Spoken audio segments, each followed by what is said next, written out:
Mari kita bersatu di dalam doa. Bapa di dalam surga Tuhan, kami menyerahkan waktu dan kesempatan pada malam hari ini Tuhan untuk mendengarkan kebenaran firman Tuhan. Roh Kudus, naungilah hati kami, bukalah telinga kami, hati kami untuk boleh mengerti apa yang ingin Tuhan sampaikan kepada kami pada malam hari ini melalui hamba-Mu yang terbatas ini ya Tuhan. Biar kami setiap jemaat Tuhan boleh memahami dan kami juga belajar untuk melakukan firman Tuhan di dalam kehidupan kami ya Tuhan. Pada dalam surga Tuhan kami siap mendengarkan firman Tuhan. Berbicara kepada kami. Di dalam nama Tuhan Yesus kami berdoa. Amin. Shalom, selamat malam Bapak Ibu yang kasih dalam Tuhan. Ya, pada malam hari ini kita akan belajar bersama-sama di dalam kitab Amsal ya. Saya mengajak kita untuk membuka kebenaran firman Tuhan di dalam kitab Amsal pasal yang ke-27 ayat yang ke-17 ya. Satu ayat saja.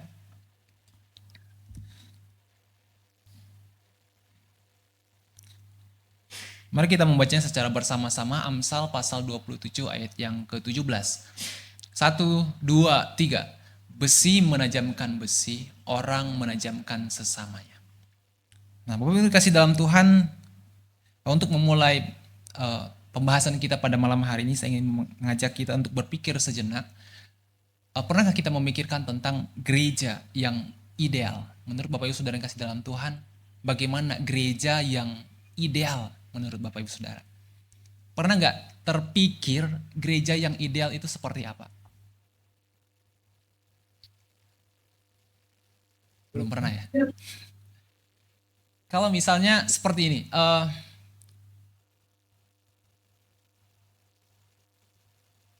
gereja banyak masalah dengan gereja tanpa masalah. Menurut Bapak Ibu Saudara yang mana yang Bapak Ibu Saudara pilih? Ya, kalau misalnya gereja kita dikatakan gerejamu tuh banyak masalah atau enggak? Apa yang menjadi perasaan Bapak Ibu Saudara? Atau misalnya, gereja Bapak Ibu Saudara ternyata enggak ada masalahnya. Mana yang lebih baik? Gereja banyak masalah atau tanpa masalah? Pernah kepikiran begini? Mungkin ketika kita dikatakan misalnya punya gereja yang banyak masalah, kita langsung ambil hati. Kita katakan, enggak, semuanya baik-baik saja.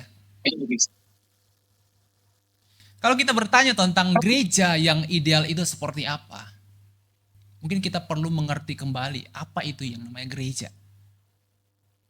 Kalau kita pahami secara umum memang, gereja itu adalah dalam bahasa Ibrani, itu merujuk kepada kumpulan orang percaya ya, yang mencerminkan konsep komunitas Allah gitu, konsep komunitas umat Allah. Jadi menghadirkan atau mencerminkan tentang bagaimana Allah itu sendiri.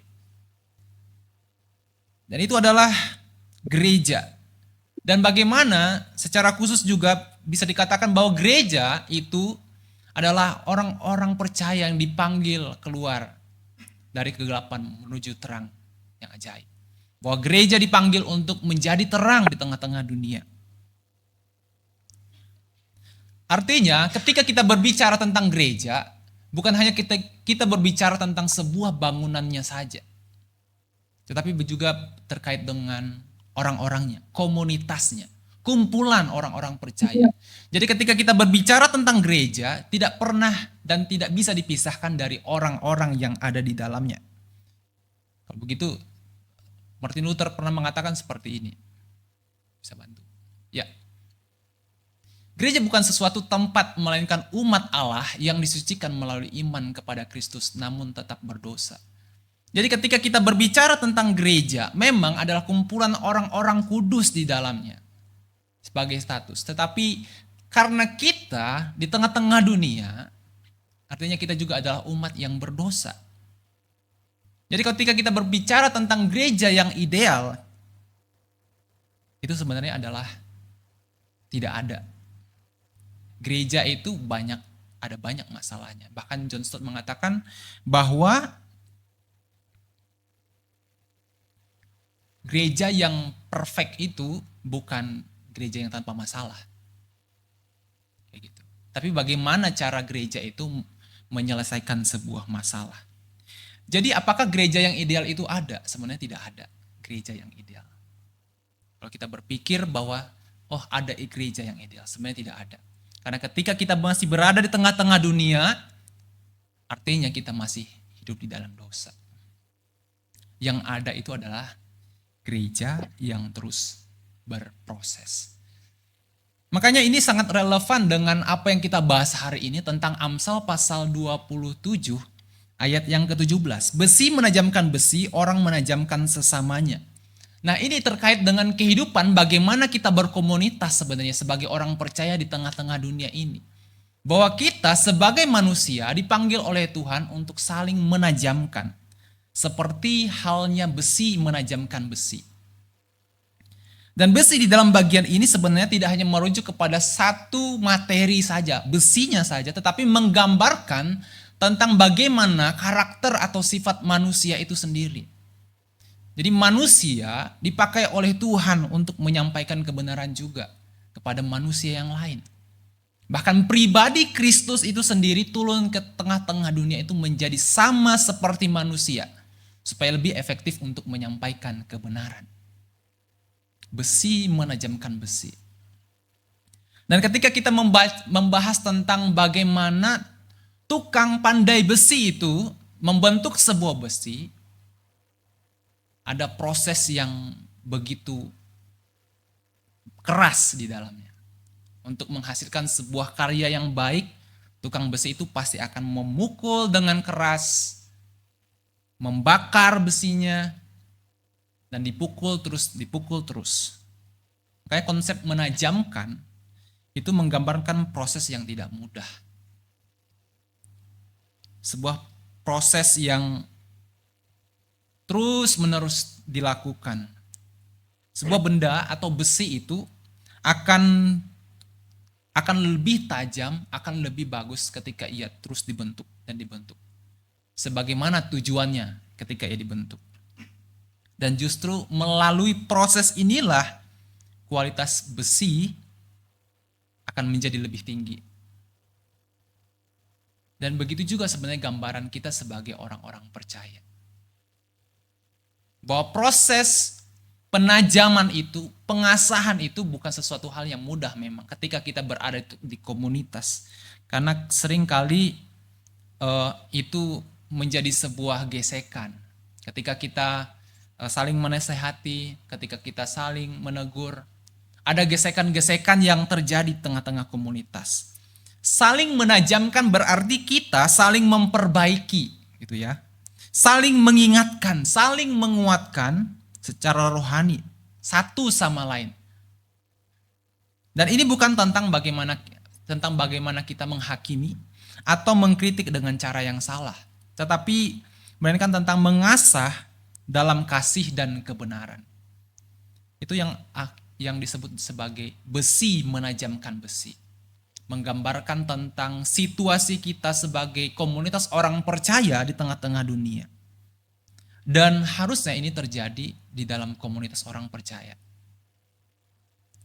Dan paling harusnya terjadi, memungkinkan adalah di dalam gereja. Tetapi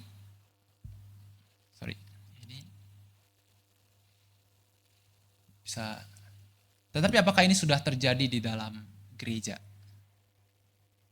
Pertanyaannya buat kita. Apakah komunitas gereja kita sudah saling menajamkan satu sama lain? Dan ini menjadi evaluasi bagi kita sebenarnya.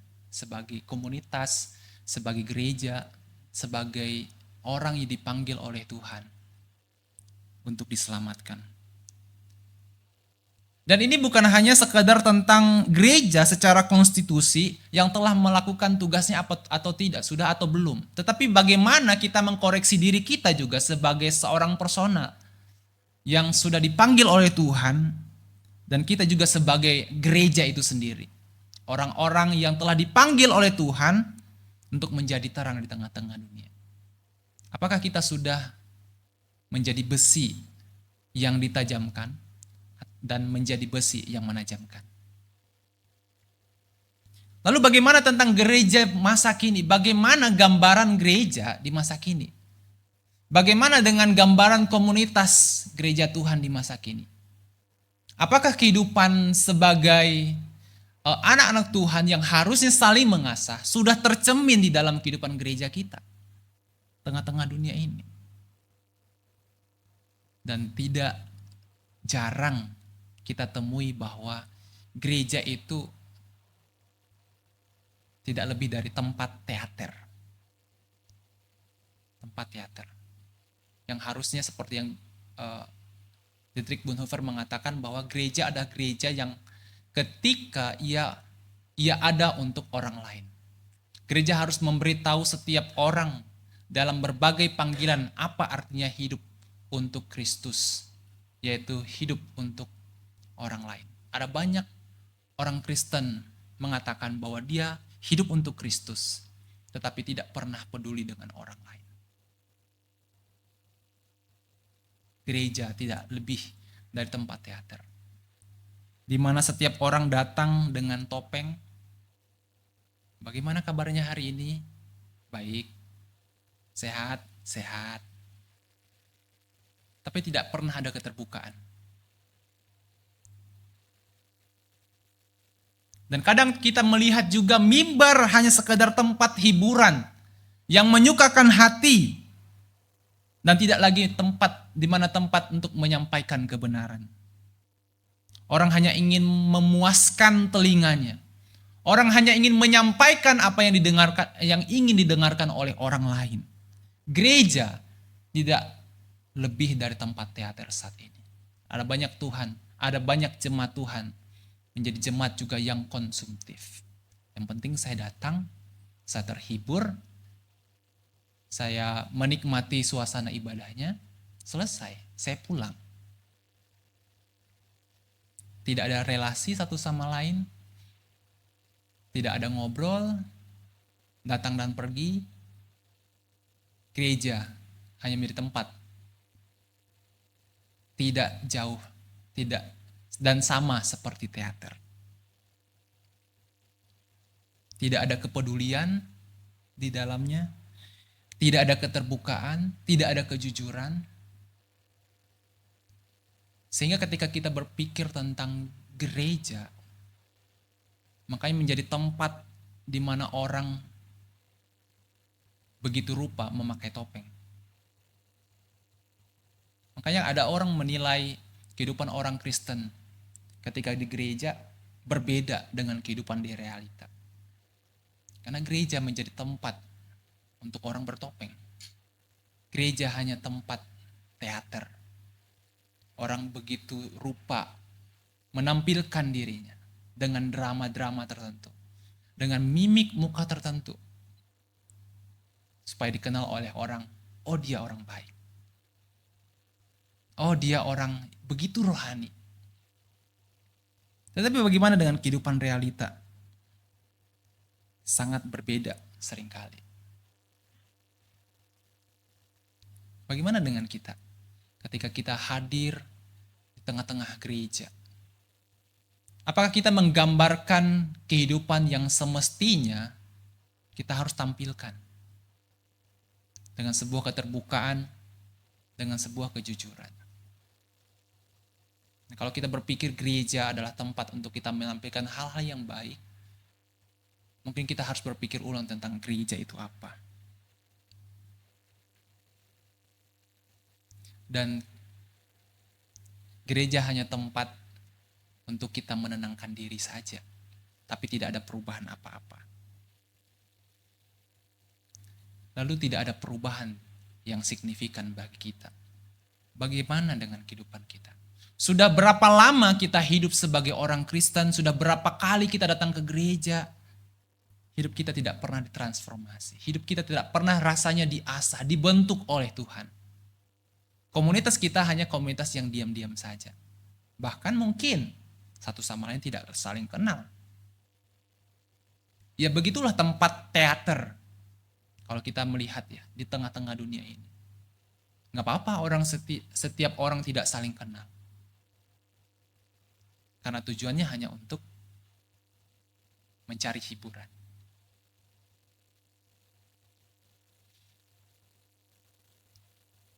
Transformasi itu bagaimana itu akan terjadi. Bagaimana kita itu harusnya akan saling mengasah satu sama lain. Hanya akan terjadi jika kita sungguh menyadari dan menghidupi panggilan kita sebagai umat yang ditebus. Kristus telah mati buat kita untuk menebus kita, dan Dia memanggil kita harusnya hidup sesuai dengan panggilan kita, umat yang ditebus. Saat ini mungkin kita hidup memang jatuh bangun di dalam dosa.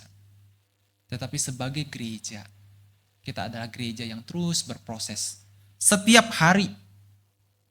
Di dalam 1 Petrus, pasal yang pertama ayat yang ke-15 dikatakan dan ayat 16, tetapi hendaklah kamu menjadi kudus di dalam seluruh hidupmu, sama seperti Dia yang adalah kudus, yang telah memanggil kamu.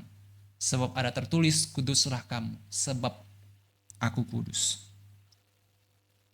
Gereja memang tempat kita orang-orang yang masih berdosa, tetapi kita dipanggil untuk hidup di dalam kekudusan.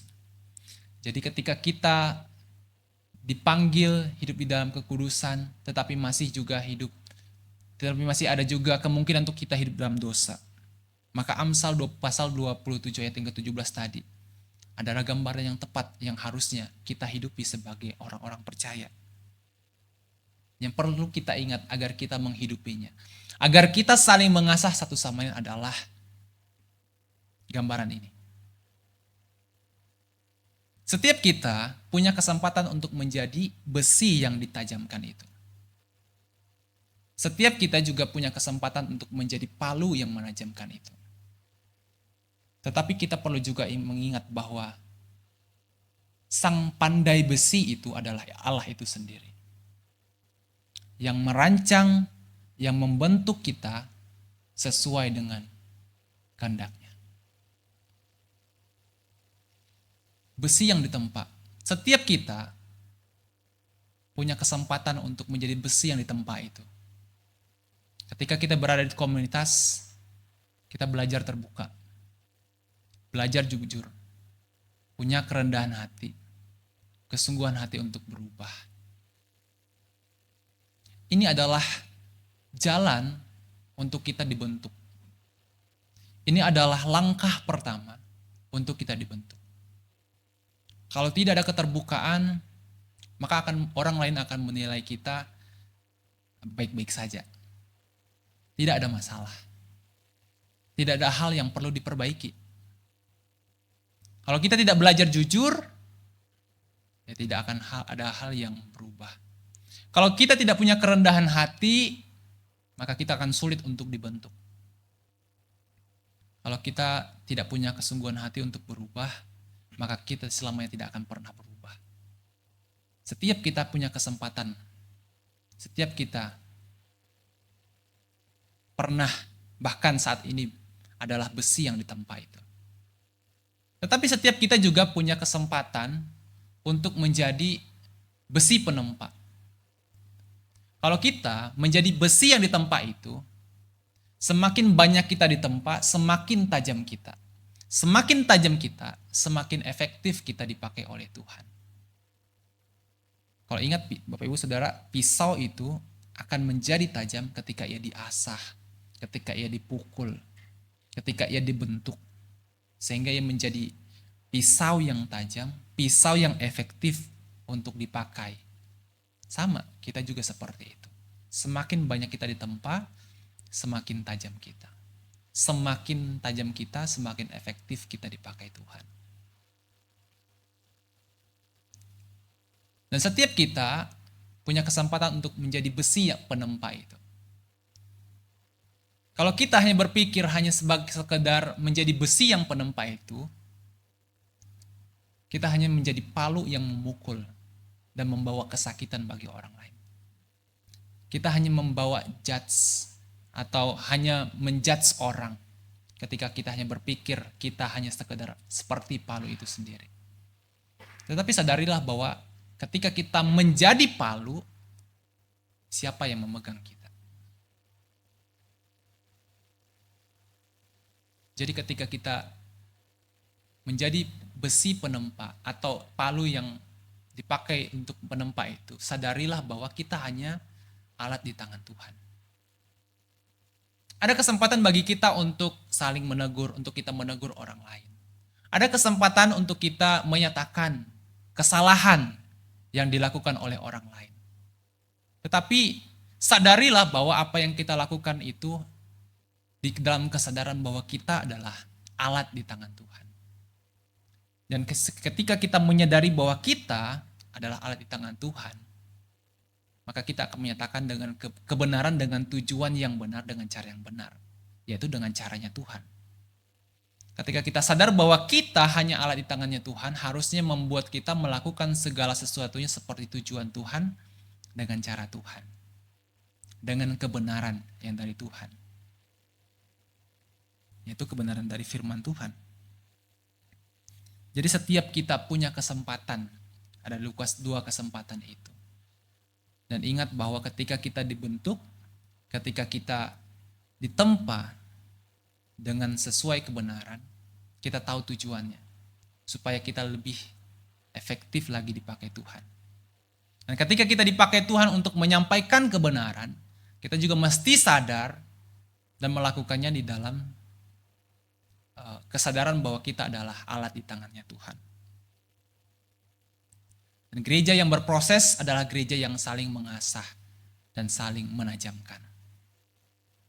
Ibu saudara kasih dalam Tuhan, apakah saat ini kita sudah berproses? Apakah saat ini kita sudah saling menajamkan satu sama lain? Apakah kita pernah punya kerendahan hati untuk menjadi besi yang ditempa itu? Yang siap untuk ditegur, siap untuk dikoreksi, siap untuk dinyatakan kesalahannya. Kalau kita benar-benar siap, maka kita belajar untuk terbuka satu sama lain. Memang sulit untuk terbuka, memang sulit untuk mendapatkan teguran, memang sulit. Tetapi percayalah bahwa itu akan membentuk kita semakin serupa dengan Kristus. Dan di dalam gereja, makanya kita di gereja ini kita memikirkan bagaimana gereja itu terus berproses. Bagaimana gereja itu dapat berproses kalau misalnya kita hanya datang dan pergi, tapi tidak ada keterbukaan satu sama lain.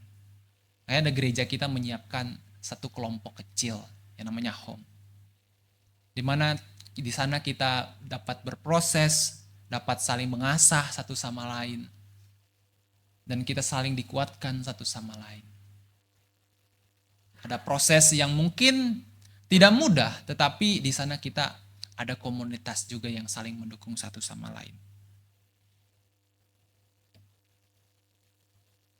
Ada keterbukaan, tentu ada masalah yang akan muncul. Ada konflik, ada perbedaan satu sama lain. Tetapi ketika kita terbuka, ketika konflik itu dinyatakan, ada pembentukan, ada pemulihan. Dan ketika kita ada pembentukan dan pemulihan, ada pembaharuan. Ada sebuah transformasi yang terjadi. Karena kita menjadi komunitas, menjadi gereja yang saling menajamkan satu sama lain. Bukan menjadi gereja yang hanya datang dan pergi dan menganggap bahwa gereja itu adalah tempat teater. Kita hanya sebagai penonton-penonton yang hanya datang membayar, merasa terhibur dan pulang. Tapi tidak ada perubahan di dalam kehidupan kita. Tapi biarlah kita menjadi pribadi, menjadi gereja yang ditransformasi. Di mana kita punya kerendahan hati untuk diasah, dipukul, ditempa, tapi juga kita punya kerendahan hati untuk menyatakan kebenaran dengan baik. Itu adalah gereja yang sesungguhnya. Gereja yang tidak sempurna, memang. Tetapi gereja yang terus berproses untuk terus ditransformasi. Semakin lebih kudus di hadapan Tuhan. Kiranya firman Tuhan hari ini boleh mengingatkan kita untuk tentang panggilan kita sebagai gereja, sebagai komunitas anak-anak Tuhan di tengah-tengah dunia ini. untuk kita saling mengasah satu sama lain. Mari kita bersatu dalam doa. Bapa dalam surga Tuhan, Engkau memanggil kami sebagai gereja, sebagai komunitas, sebagai umat Tuhan di tengah-tengah dunia ini. Biarlah kami sesama orang percaya untuk saling mengasah, saling menajamkan satu sama lain. Agar kami semakin serupa dengan Tuhan. Tuhan tolong agar kami juga boleh berproses dalam bagian ini ya Tuhan. Dan biarlah kehidupan kami boleh semakin hari ditransformasi, semakin diubahkan oleh Tuhan melalui orang-orang di sekitar kami. Mungkin proses ini tidak mudah, tapi kami percaya bahwa ada tujuan yang indah yang Tuhan siapkan bagi kami melalui komunitas ini ya Tuhan.